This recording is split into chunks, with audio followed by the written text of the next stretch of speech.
Let's study now the Kelvin's equal deflection method. Kelvin's equal deflection method.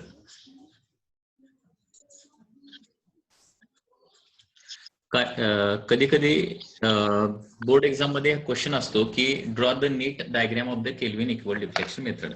Kelvin's equal deflection मेथडची नीट diagram देखील काही वेळेला विचारली जाते. Okay, so Kelvin's equal deflection method जी आहे, केल्विन्स इक्वल डिफ्लेक्शन मेथड, तर त्याची सर्किट डायग्राम कशी आहे बघा, काय काय चेंजेस आहेत बघा. ही आपली नॉर्मल मीटर ब्रिजची डायग्राम आहे. Okay, so this is the normal diagram to measure the galvanometer resistance. ठीक आहे, ही तर तुम्हाला माहितीच आहे की लेफ्ट गॅप मध्ये अननोन रेझिस्टन्स असतो, राईट गॅप मध्ये नोन रेझिस्टन्स असतो आणि मध्ये काय जोडलेलं असते ते गॅल्व्हॅनोमीटर जोडलेला असतो. ही काय आहे, मीटर ब्रिजची डायग्राम आहे. मीटर ब्रिजचा स्टँडर्ड फॉर्म्युला काय सांगा, खूप इझी फॉर्म्युला आहे. लेफ्ट गॅप मधला resistance divided by right gap मधला resistance is equal to left hand साइडची length divided by right hand साइडची लेंथ. लेफ्ट हँड साइडची लेंथ 100 असेल तर राईट हँड साइडची लेंथ किती असते, 100 मायनस एल. मीटर ब्रिजचा फॉर्म्युला लक्षात ठेवायला खूप सोपा आहे. Okay, X by R is equal to L upon 100 minus L. हा मीटर ब्रिजचा फॉर्म्युला आहे. ठीक आहे, तर या केल्विन्स इक्वल डिफ्लेक्शन मेथड मध्ये चेंजेस काय काय आहेत बघा. चेंजेस, तर पहिली गोष्ट म्हणजे केल्विन्स इक्वल डिफ्लेक्शन मेथड कशासाठी यूज केली जाते ते लिहूया. Okay, this is point number 1. So Kelvin's equal deflection method, Kelvin's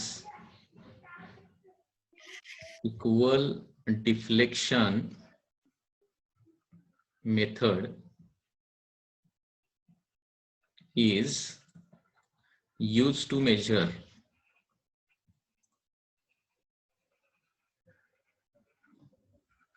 galvanometer resistance.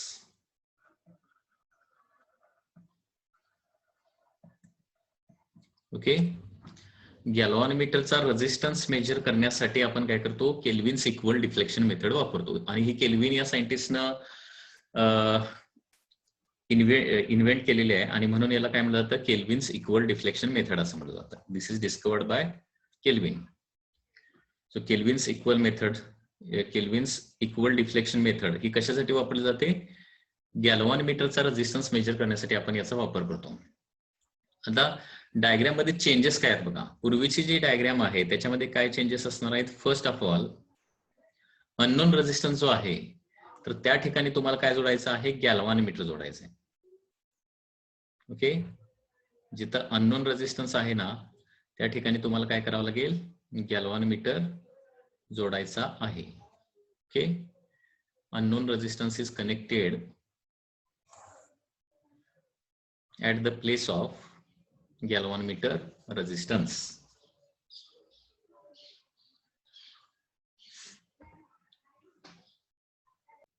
So Kelvin's equal deflection method ही कशासाठी वापरली जाते, गॅल्व्हॅनोमीटरचा रेझिस्टन्स मेजर करण्यासाठी वापरली जाते.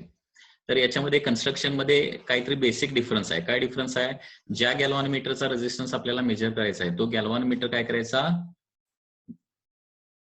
मीटर ब्रिजच्या लेफ्ट गॅप मध्ये जोडायचा आहे आणि एक known suitable resistance right gap मध्ये जोडायचा. त्याच्यानंतर आणखी एक महत्वाचा डिफरन्स म्हणजे काय, हा जॉकीला मध्ये हा जो गॅल्व्हॅनोमीटर होता तो गॅल्व्हॅनोमीटर पूर्णपणे काढून टाकायचा. ओके, आणि jockey is directly connected, jockey is directly connected to the middle strip like this.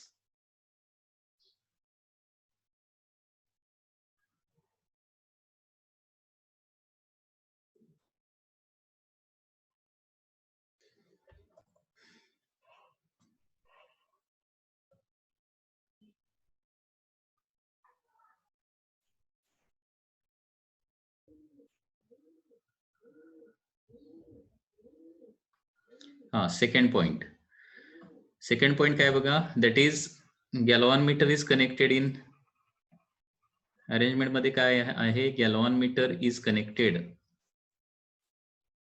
connected in left gap and हे non resistance, suitable known resistance, suitable known resistance, suitable known resistance is connected in right gap, connected in right gap. Okay, galvanometer ज्याचा resistance major करायचा आहे तो left gap मध्ये जोडायचा आणि suitable known resistance R is connected in the right gap.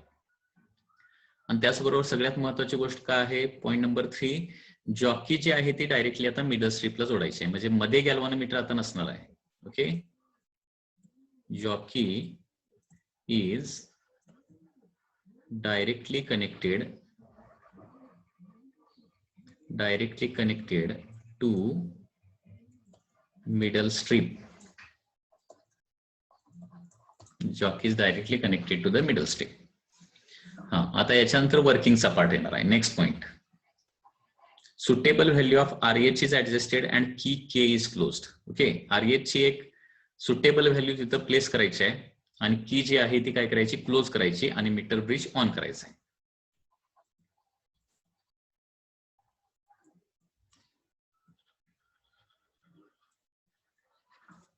Suitable value of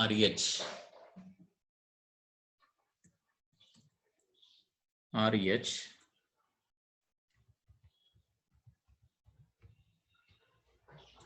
is adjusted and key K is closed. Okay, key K is closed and without, हा point महत्वाचा आहे, लक्षात घ्या, without touching jockey to meter bridge wire,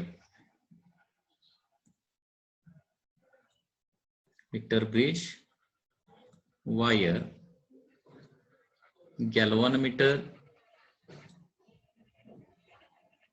reading is noted.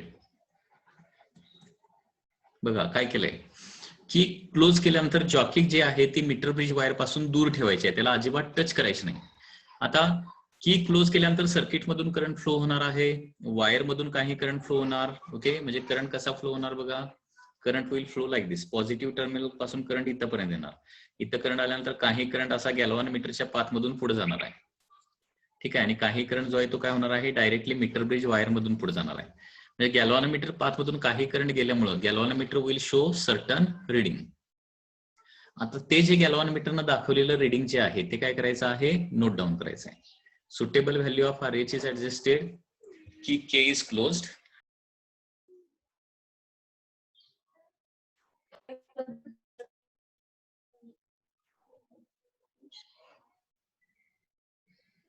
Okay, suitable value of RH is adjusted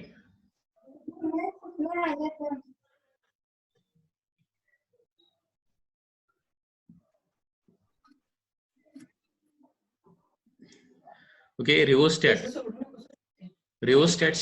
रिओस्टॅटची suitable value adjust करायची, key के close करायची आहे आणि काय करायचं आहे, जॉकी वायरला टच करायची नाही आणि जॉकी वायरला टच केलेली नसताना गॅल्व्हॅनोमीटरचं जे रिडिंग आहे ते नोट डाऊन करायचं आहे. ठीक आहे, त्याच्यानंतर नेक्स्ट पॉइंट बघा. आता नेक्स्ट पॉइंट, आता जॉकी जे आहे ती मीटर ब्रिज वायरवर काय करायची, टॅप करायची. आता जॉकी मीटर ब्रिज वायरवर टॅप केल्यानंतर काय होणार आहे, आपल्याला गॅल्व्हॅनोमीटरचं डिफ्लेक्शन थोडंसं चेंज झालेलं दिसणार आणि पुन्हा एकदा मीटर ब्रिज वायरवर आपल्याला एक पॉइंट असा मिळेल. मी काय सांगतोय बघा, मीटर ब्रिज वायरवर आपल्याला एक पॉइंट असा मिळणार आहे की ज्या ठिकाणी गॅल्व्हॅनोमीटर पूर्वी एवढंच आहे तेवढं डिफ्लेक्शन दाखवेल. ठीक आहे, केल्विन्स इक्वल डिफ्लेक्शन मेथड ही नल डिफ्लेक्शन मेथड नाहीये, तर कसली मेथड आहे, इक्वल डिफ्लेक्शन मेथड आहे. आणि याला इक्वल डिफ्लेक्शन मेथड असं का म्हटलं जातं, कारण या मेथड मध्ये काय करतोय आपण, सेम डिफ्लेक्शन मिळवतोय, नल डिफ्लेक्शन मिळवत नाही. जॉकी मीटर ब्रिज वायरवर टॅप करतोय आणि टॅप करून काय करतोय, असा पॉइंट शोधून काढतो मीटर ब्रिज वायरवर की ज्या ठिकाणी आपल्याला काय मिळेल, गॅल्व्हॅनोमीटरचं सेम डिफ्लेक्शन मिळेल असा पॉईंट शोधून काढतोय, लक्षात घ्या. आणि म्हणून याला इक्वल डिफ्लेक्शन मेथड म्हटलं जातं. हे बघा पुन्हा एकदा सांगतो, केल्विन्स इक्वल डिफ्लेक्शन मेथड ही नल डिफ्लेक्शन आहे का इक्वल डिफ्लेक्शन आहे, तर ती इक्वल डिफ्लेक्शन आहे. केल्विन्स इक्वल डिफ्लेक्शन मेथड मध्ये गॅल्व्हॅनोमीटरचं काय करतो आपण, सेम डिफ्लेक्शन मिळवतो, झिरो डिफ्लेक्शन मिळवत नाही. म्हणजे जॉकी मीटर ब्रिज वायर वर अशा प्रकारे टॅप करायची की जेणेकरून आपल्याला काय मिळेल, पूर्वी एवढं रिडिंग मिळेल. पूर्वी एवढं म्हणजे कुठलं, जॉकी टॅप केलेली नसताना गॅल्व्हॅनोमीटरचं जे रिडिंग असतं, जॉकी मीटर ब्रिज वायरला टच केलेली नसताना गॅल्व्हॅनोमीटरचं जे रिडिंग असतं तेच रिडिंग जॉकी मीटर ब्रिज वायरवर एका सर्टन पॉइंटला टॅप केल्यानंतर मिळतं. तसा असा मीटर ब्रिज वायरवर काय असतो, एकच पॉइंट असतो. ओके, ठीक आहे. आणि म्हणून याला काय म्हटलं जातं, इक्वल डिफ्लेक्शन म्हटलं जातं, इक्वल डिफ्लेक्शन मेथड असं म्हटलं जातं. ठीक आहे.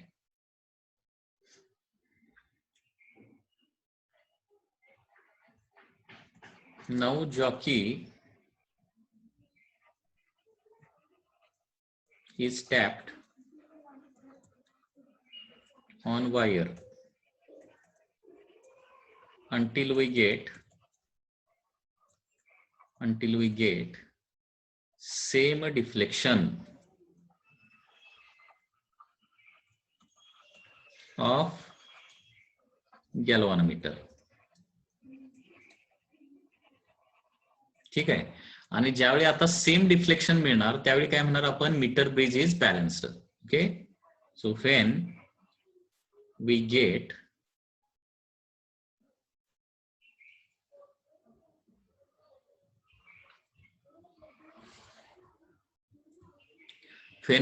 same deflection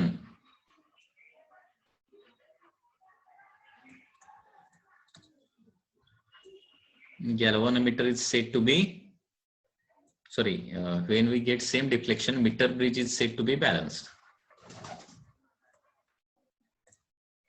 Meter bridge is said to be balanced.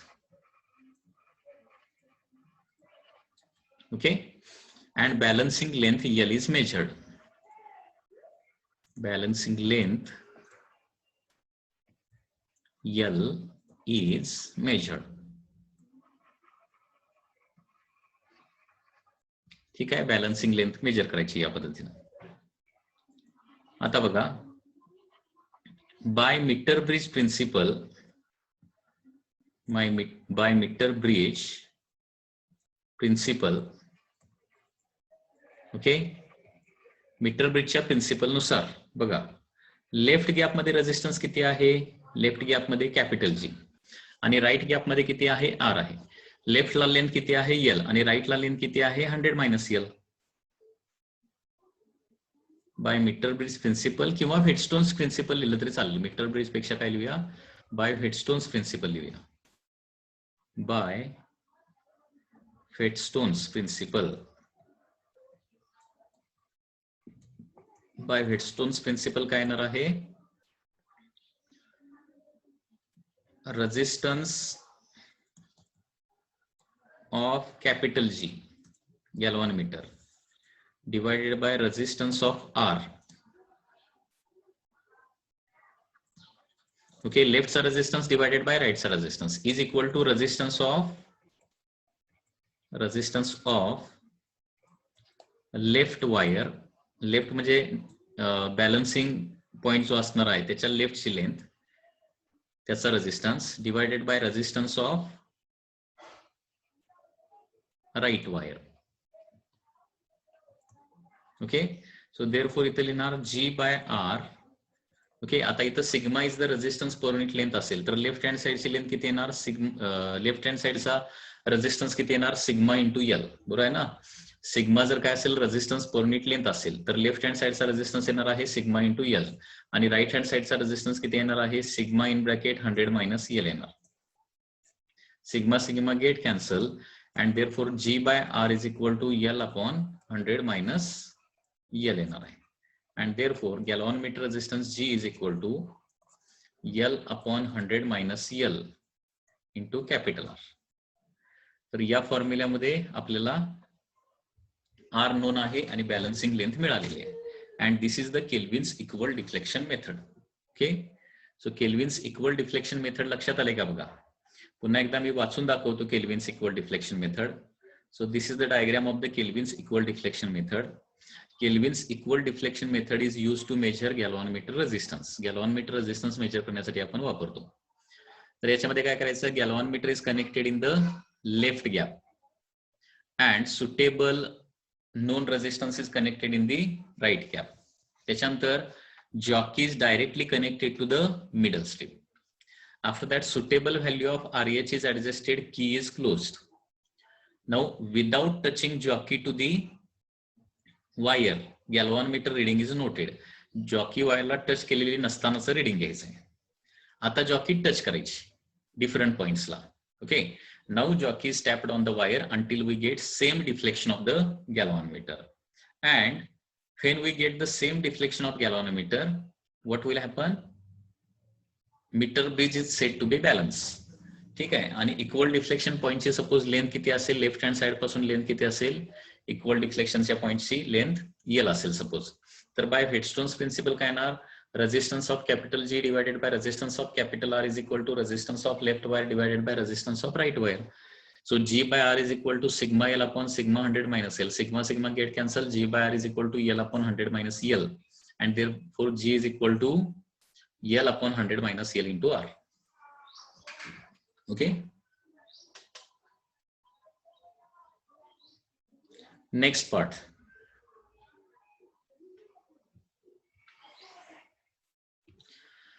Now related to meter bridge, next part is sources of error in the meter bridge. Sources of errors in meter bridge.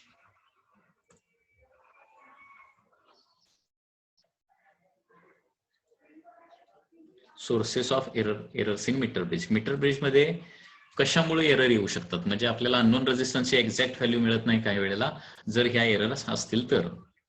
First error is the non uniform wire. Non uniform wire. Okay, so wire of the metre bridge can be non uniform and non homogeneous. Meter ब्रिजची जर wire जी आहे ती non uniform आणि non homogeneous असेल, non uniform wire. Okay, non uniform wire असेल तर automatically काय होणार आहे, लेफ्ट हँड साइडचा रेझिस्टन्स करेक्टली आपल्याला मिळणार नाही. नल पॉइंटच्या लेफ्ट हँड साइडचा रेझिस्टन्स आणि राईट हँड साइडचा रेझिस्टन्स देखील एक्झॅक्टली आपल्याला मिळणार नाही, आणि त्याच्यामुळे काय होऊ शकतं, एरर येऊ शकते. ओके, नॉन युनिफॉर्म वायर म्हणजे काय, the metre bridge wire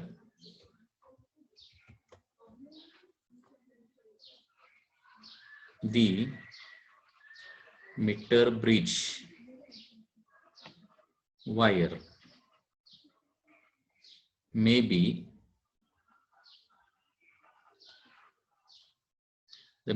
wire may be non-uniform and non-homogeneous.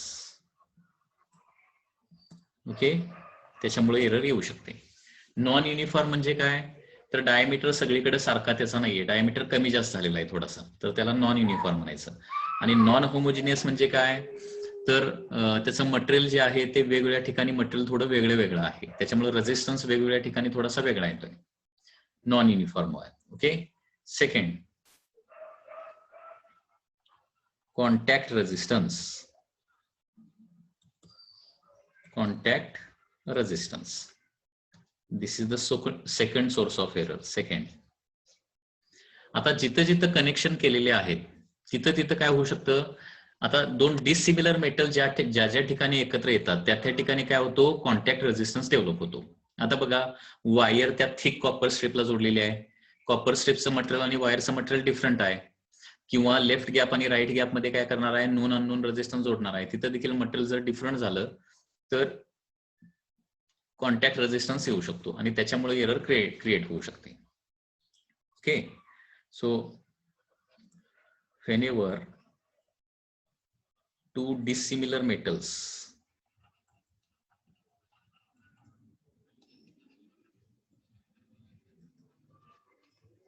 are joined together.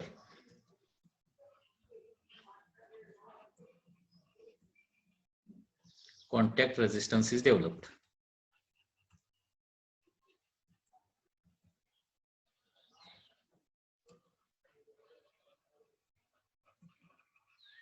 Okay, third.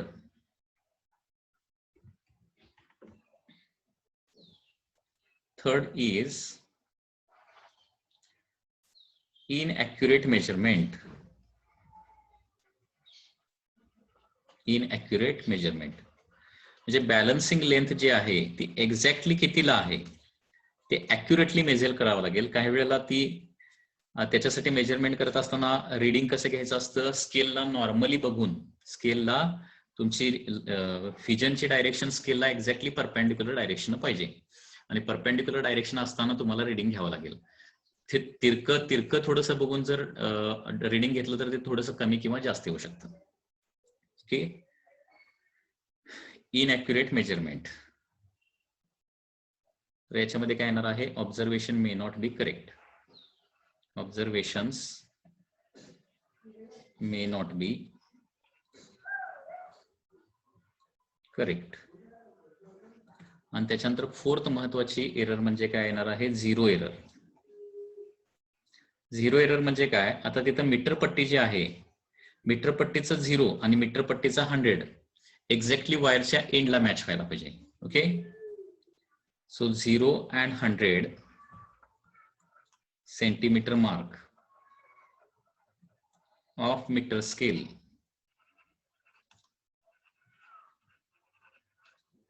may not be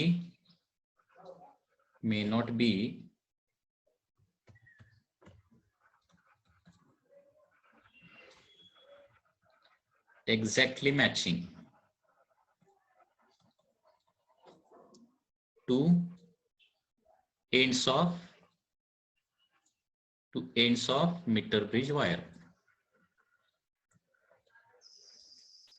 okay, so these are the 4 sources of error. म्हणजे metre bridge वायरचं left hand आणि right hand, left hand बरोबर 0 ला match व्हायला पाहिजे आणि right hand बरोबर 100 ला मॅच व्हायला पाहिजे. तसं जर नसेल तर तिथे झिरो एरर येऊ शकते, त्याला झिरो एरर असं म्हणायचं. So these are the 4 sources of error in the metre bridge. Okay.